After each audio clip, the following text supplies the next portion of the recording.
દ્વારકાધીશ મંદિરે જવા માટે ઉપલી બજારથી કરી અને મંદિર સુધીની લાઈન તમે જોઈ રહ્યા છો।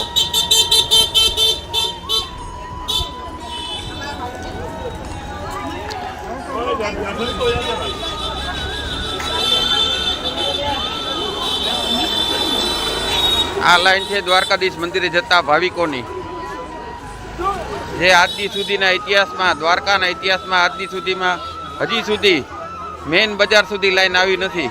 અને આજે તમે જોઈ રહ્યા છો દ્વારકાધીશ મંદિરે જતા ભાવિકોની મોટી લાઈન।